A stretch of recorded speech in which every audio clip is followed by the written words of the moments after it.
जो भी economical country हैं, जो बड़ी मेजर इकोनॉमिकल कंट्री हैं जो ऑयल को कंज्यूम करती हैं, अगर वो सभी अपने रिजर्व से कुछ हद तक अगर ऑयल को क्या करती हैं, रिलीज़ करती हैं, तो मार्केट में उसका जो क्वांटिटी काफ़ी बढ़ जाएगी।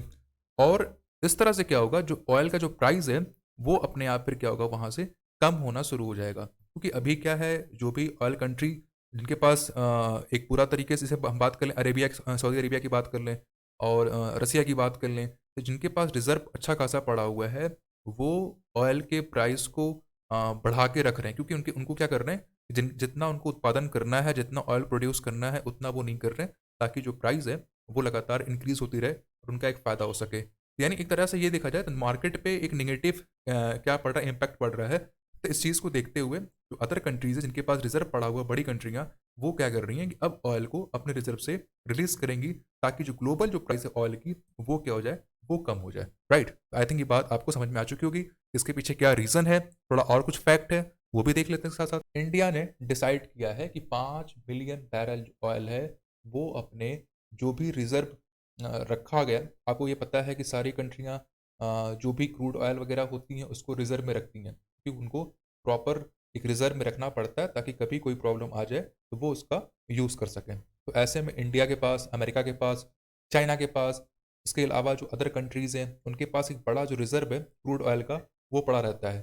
तो ऐसे में इंडिया ने क्या किया कि अपने रिज़र्व से 5 मिलियन बैरल ऑयल को रिलीज़ करने का फ़ैसला लिया है। इसके पीछे क्या रीज़न है, ये सारी बातें मैं अभी आगे डिस्कस करूँगा। आपको सारा कुछ वहाँ पे क्लियर हो जाएगा। राइट?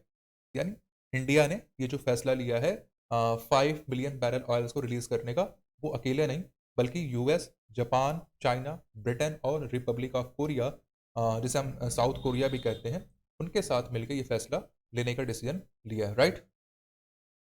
और ये जो फ़ैसला आया है, वो एक तरह से तब आया है जब यूएस ने एक प्रयास किया था कि जो ओपेक प्लस कंट्री हैं, जो ऑयल प्रोड्यूस करती हैं, उनसे ये कहा जाए कि वो ऑयल को और ज़्यादा प्रोड्यूस करें, ताकि जो प्राइस है ऑयल की वो नीचे आए। बट उनके ऐसा ना करने पे, यानी यूएस का जो एक प्लान था उनसे डिस्कस करने का, वो प्लान फेल हो गया। जो सहमति थी वो फेल हो गई। इसलिए क्या हुआ कि यूएस ने ये डिसीजन लिया कि जो भी कंट्री हैं जो कंज्यूम कर रही हैं बड़े पैमाने पे ऑयल को, उनसे बात की जाए और वो अपने स्टॉक से, अपने रिजर्व से ऑयल को रिलीज़ करें, ताकि जो ग्लोबली जो प्राइस है ऑयल का, वो क्या, वो कम हो जाए। राइट? और जहाँ अगर हम यूएस की बात करते हैं, तो यूएस जो है 50 मिलियन यानी 50 मिलियन बैरल ऑयल्स को रिलीज़ करेगा अपने रिजर्व से, ताकि जो प्राइस है वो ग्लोबली क्या हो सके, कम हो सके। अब थोड़ा यहाँ पे डिस्कस कर लेते हैं।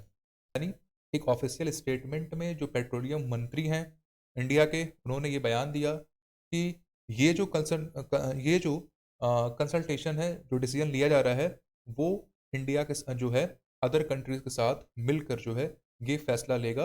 यानी उन कंट्री के साथ जो क्या है, एक मेजर ग्लोबल एनर्जी कंज्यूमर है। राइट? जो एक क्या है, मेजर ग्लोबल एनर्जी कंज्यूमर है, उनके साथ मिलकर ये फैसला लेने का किया है।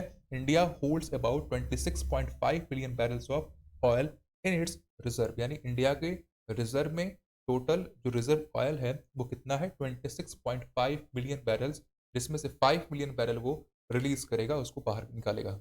राइट?